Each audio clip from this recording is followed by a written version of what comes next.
Record dulu. Oke, bismillahirrahmanirrahim. Assalamualaikum warahmatullahi wabarakatuh. Selamat pagi semuanya. Waalaikumsalam warahmatullahi wabarakatuh. Waalaikumsalam warahmatullahi wabarakatuh. Oke, nggak apa-apa belum mandi, yang penting open cam begitu ya, Dek ya. Oke, hari ini kita akan belajar mengenai partnership begitu ya, partnership midwifery begitu yang nanti di sini topik bahasan yang akan kita bahas itu diantaranya adalah ada primary care, kemudian ada juga partnership. Nah, kemarin kan sudah saya beritahu bahwa model praktek kebidanan itu ada 4 unsur. Yang kemarin juga sudah saya sampaikan begitu, dan ini akan saya ulang-ulang terus sampai dengan kalian itu nyantel di kepala gitu ya. Jadi model praktek kebidanan di sini ada yang pertama primary care, kemudian yang kedua adalah continuity of care, kemudian ada collaborative care, dan ada partnership. Nah, di sini untuk pelayanan primer begitu atau primary care di sini adalah kehamilan dan persalinan adalah kehidupan tahap normal bagi kebanyakan perempuan dengan asuhan tambahan yang sesuai dan tersedia untuk para perempuan yang memerlukan. Kemudian untuk prinsipnya di sini adalah asuhannya itu berkesinambungan. Kemarin sudah saya beritahu bahwa kita harus melakukan asuhan itu dari sebelum dia hamil sampai dengan hamil, kemudian persalinan, nifas, diasuh lagi tuh bayinya, bayi baru lahir, kemudian KB-nya, dan seterusnya sampai dengan siklus daur kehidupan wanita. Kemudian yang kedua adalah manajemen dan juga pelayanan oleh komunitas. Kemudian sifatnya umum, mudah diakses dan juga adil. Kemudian bekerja sama dengan masyarakat lokal. Itu yang namanya dengan asuhan primer. Sehingga nanti di sini kita akan membahas juga bagaimana kita bisa mengkomunikasikan sehingga kita bisa menghidupkan posyandu sebagai salah satu sarana juga untuk asuhan primary care. Ibu, maaf, izin ke kamar mandi ya. Oke, silakan. Nah, ini tadi yang saya sampaikan, begitu ya, pelayanan kebidanan di Indonesia ini ada di Klinik Pratama, kemudian ada di Puskesmas, kemudian ada di Polindes, dan ada di PMB, Praktek Mandiri Bidan. Nah, untuk di Klinik Pratama ini biasanya kadang dia juga menjadi tempat rujukan, begitu ya. Artinya, sorry, bukan tempat rujukan, tapi vaskes tingkat pertama begitu pun juga di puskesmas. Nah, biasanya di bawah puskesmas ini kadang juga ada polindes yang di sini nanti yang memimpin itu adalah bidan desa begitu. Kemudian ada juga PMB, praktek mandiri bidan, yang kalau semisalnya kemarin saya bilang itu bahwa sekarang aturan yang terbaru itu untuk pendirian PMB, praktek mandiri bidan ini adalah minimal lulusan dari profesi bidan begitu, dan ini nanti akan diberlakukan di tahun 2027 begitu. Nah, kita masuk di collaborative care.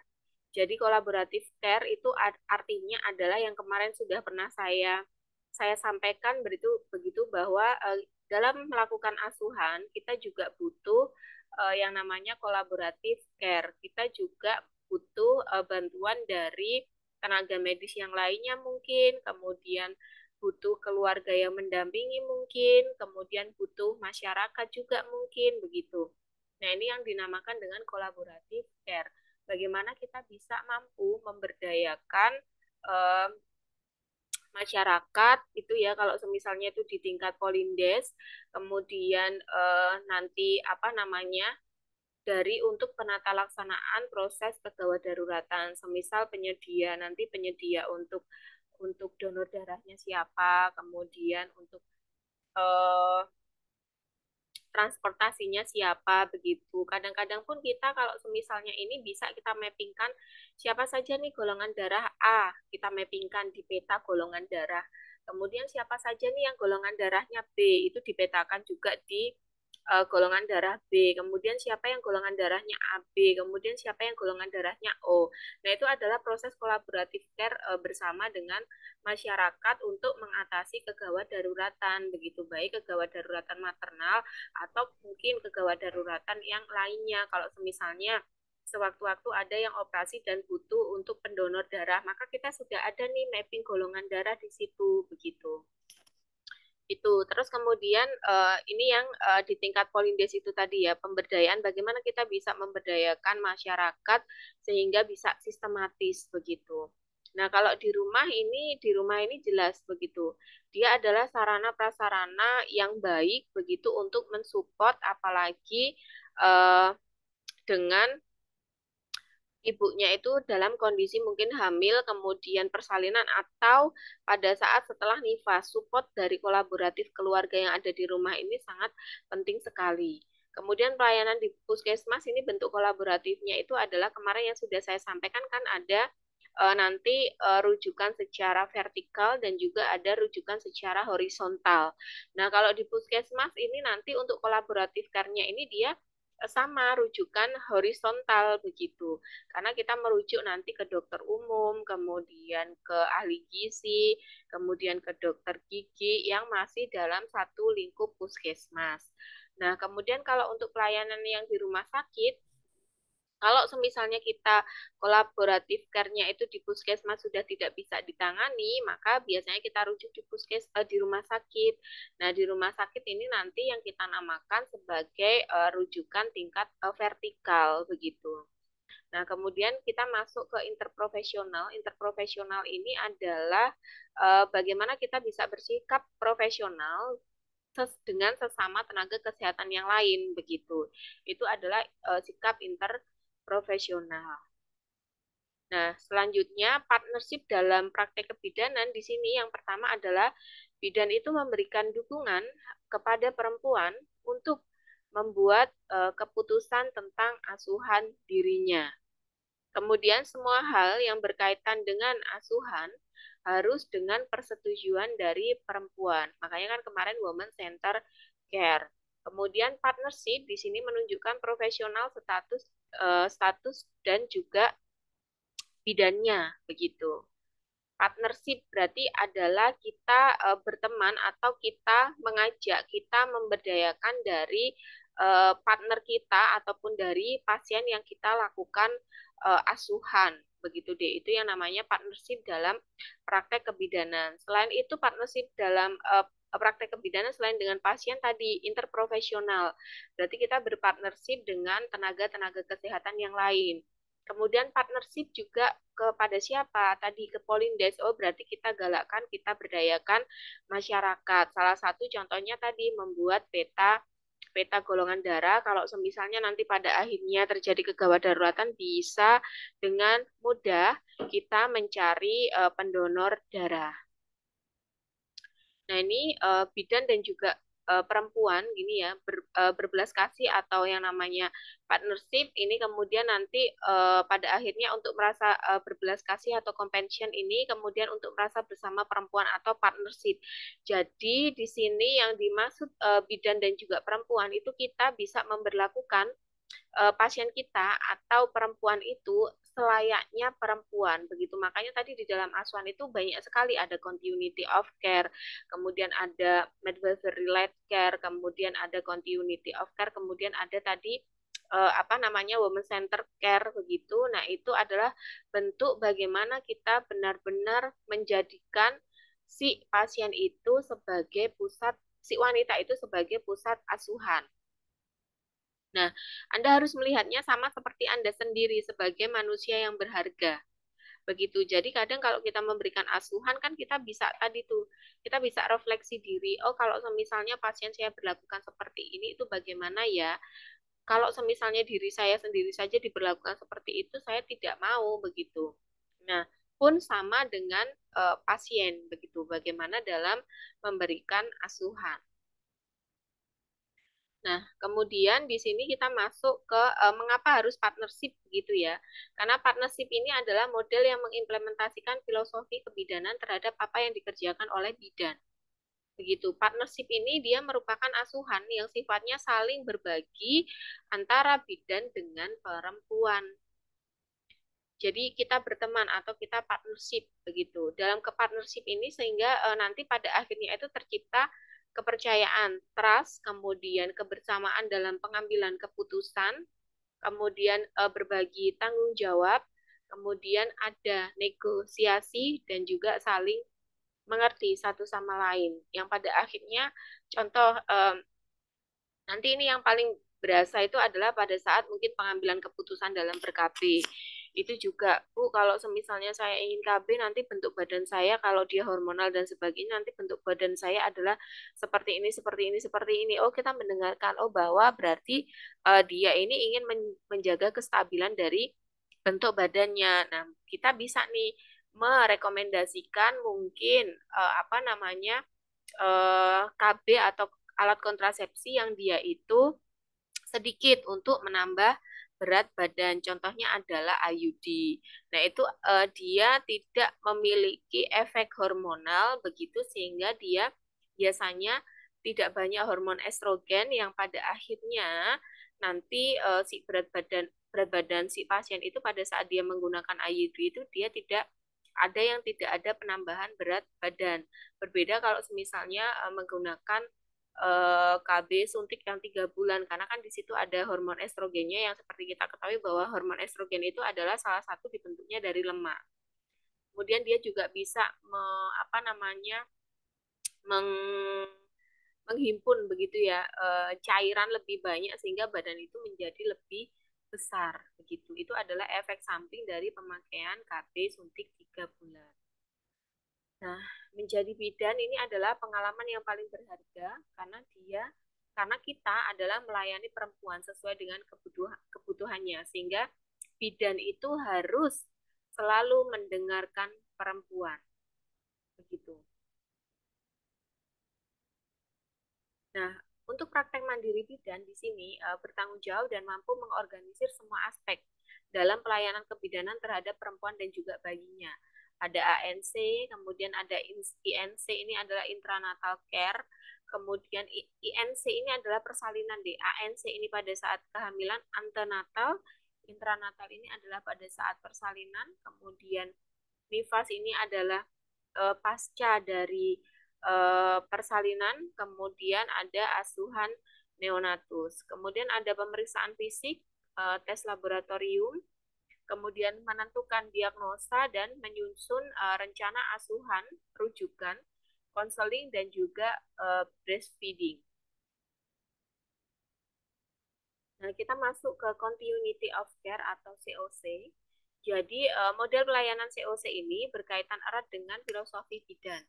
Filosofi utama bidan itu kan adalah pelayanan yang berkelanjutan sepanjang daur siklus kehidupan wanita, begitu. Sehingga perawatan yang berkelanjutan ini adalah filosofi dan proses yang memungkinkan bidan mengembangkan atau menjalin hubungan dengan pasien dan memberikan perawatan dengan baik. Ini adalah model dari continuity of care atau model dari pelayanan COC begitu. Nah, COC ini dimulai dari saat ANC atau saat kehamilan, kemudian saat intranatal care atau pada saat dia persalinan, kemudian asuhan bayi baru lahir, kemudian asuhan postpartum, asuhan neonatus, dan pelayanan KB. Jadi kalau bayi baru lahir itu bayi setelah lahir itu namanya adalah bayi baru lahir. Nah, kalau neonatus ini adalah sampai dengan 28 hari. Nah, kemarin itu yang menyumbang angka kematian bayi itu adalah kalau misalnya bayi itu meninggal dari BBL, bayi baru lahir sampai dengan usia neonatus. Itu nanti yang akan menambah angka kematian bayi. Nah, kalau apa namanya angka kematian ibu itu adalah angka kematian yang diakibatkan karena ini tadi adanya kematian pada saat kehamilan, kemudian adanya kematian pada saat persalinan, begitu adanya kematian pada saat nifas itu adalah angka kematian ibu, begitu. Jadi bukan karena kecelakaan dan sebagainya. Itu, tapi karena masalah-masalah obstetrik. Nah, itu yang kita namakan dengan angka kematian ibu. Itu. Terus kemudian satu bidan, satu pasien. Ini adalah konsep dari COC yang ini nanti besok akan kalian lakukan pada saat kalian profesi. Jadi one midwifery, one patient gitu. Ini ada apa namanya asuhan COC tersendiri di mana kalian harus mencari pasien ibu hamil yang nanti eh, akan dilakukan asuhan dari hamil sampai dengan nifas selesai. Berikut juga imunisasi pada bayi baru lahir. Kemudian filosofi dan proses yang memungkinkan bidan memberikan perawatan holistik dan membangun kemitraan berkelanjutan pada pasien. Kemudian filosofi model COC atau menekan pada kondisi alamiah. Ini continuity of care gitu ya. Di sini midwifery light care tadi ya, bahwa yang jadi gini, midwifery light care kemarin kalau misalnya masih ingat, light itu kan adalah pemimpin yang artinya dia mampu mengambil keputusan.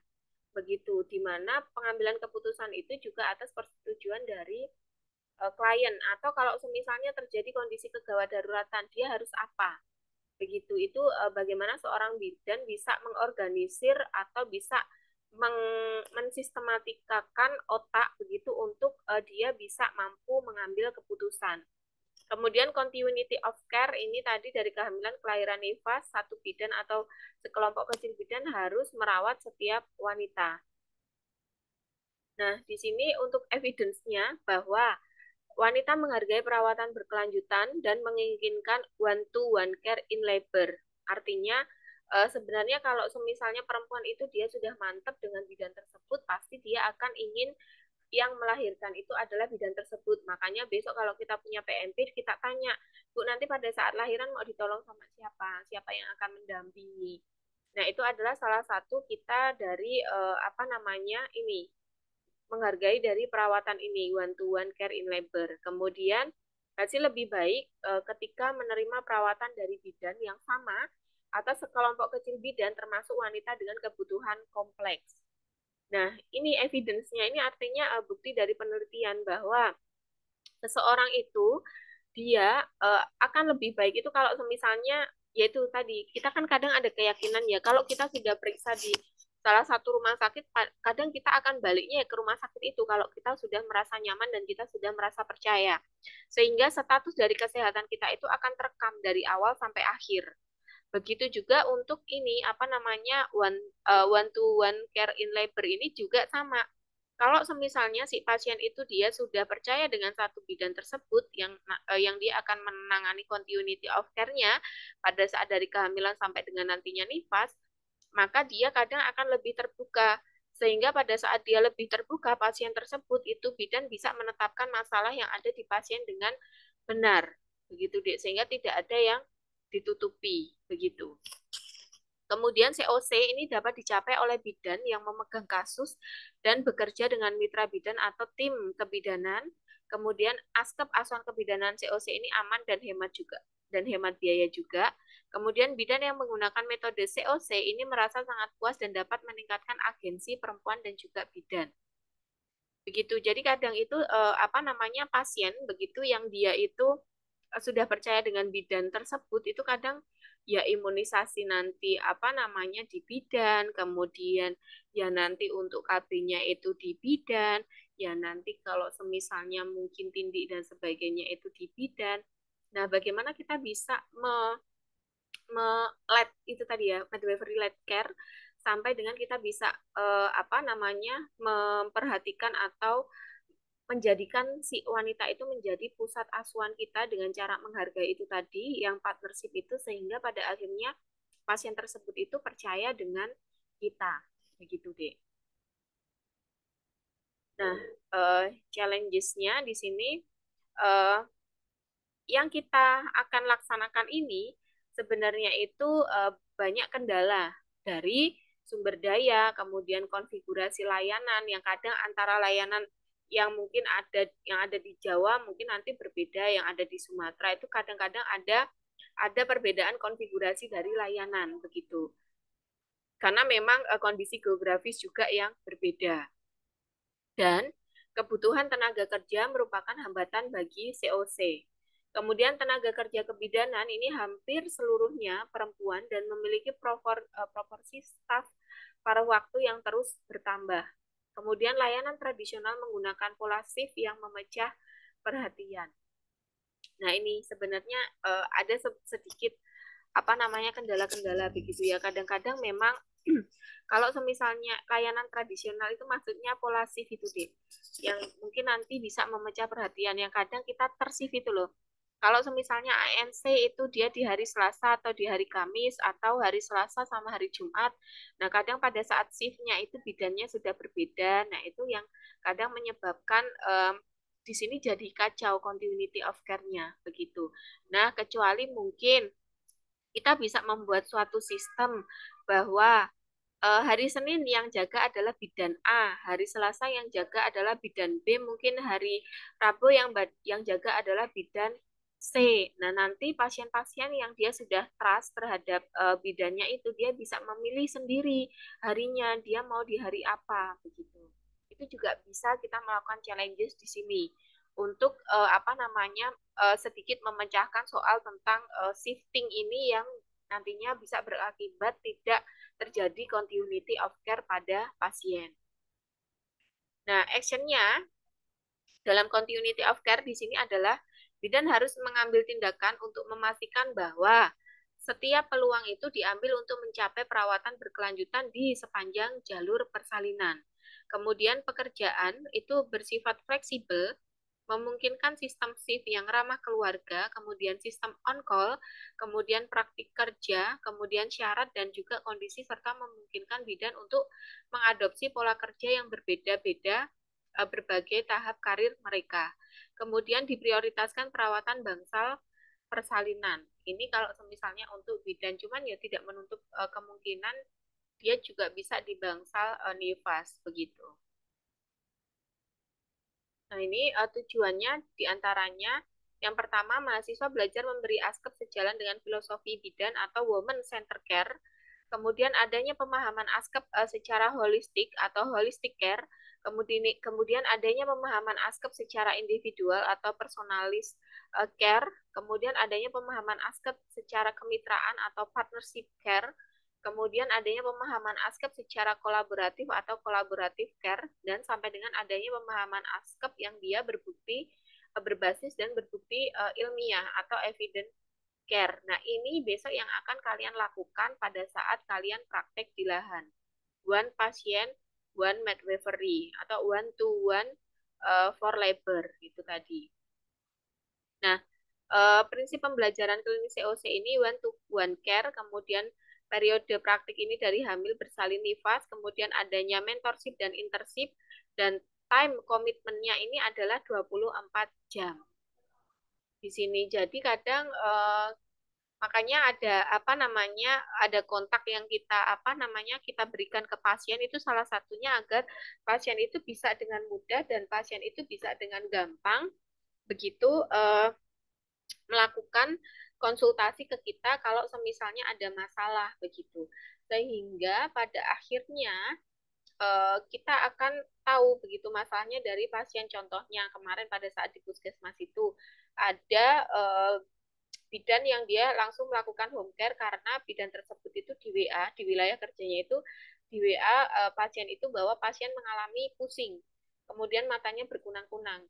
Nah, dari situ kita harus melaksanakan home care, dan jangan lupa yang dibawa adalah TTV atau pemeriksaan untuk melakukan tanda-tanda vital. Contohnya adalah tensi. Karena kalau misalnya ada keluhan, mata berkunang-kunang dan sebagainya, pusing, berarti indikasi bahwa kemungkinan ibu itu mungkin bisa terjadi tekanan darah tinggi yang kadang berimpact ke preeklamsi begitu. Nah, cuman kemarin pada saat diukur ternyata tekanan darahnya normal, hanya ternyata ibunya itu muntah-muntah sehingga dia mengalami hipoglikemi dan pada akhirnya dia pusing. Begitu. Nah, ini definisi dari kebidanan ini menurut ICM tahun 2017 ini ya. Ini adalah sebuah pendekatan asuhan untuk perempuan dan bayi baru lahir di mana bidan yang pertama mengoptimalkan proses normal biologis, psikologis, sosial, dan budaya dari proses persalinan dan awal kehidupan bayi. Kemudian bekerja sebagai mitra dengan perempuan, menghormati latar belakang dan situasi serta pandangan dari setiap perempuan, kemudian mempromosikan agar perempuan yang memiliki kapasitas untuk merawat dirinya dan keluarganya, kemudian berkolaborasi dengan bidan dan profesi kesehatan lainnya untuk layanan holistik yang diperlukan oleh perempuan. Tadi berkolaborasi itu kan berarti kolaboratif care, begitu ya. Kemudian kalau menurut Undang-Undang Kebidanan tahun 2019, di sini itu dicantumkan bahwa masa sebelum hamil, masa kehamilan, kemudian persalinan, pasca persalin, masa nifas, bayi baru lahir, bayi, kemudian balita, anak prasekolah, termasuk kesehatan reproduksi perempuan dan keluarga berencana sesuai dengan tugas dari seorang bidan. Ini adalah ranah dari kompetensi bidan. Nah, Oh, ya. maaf.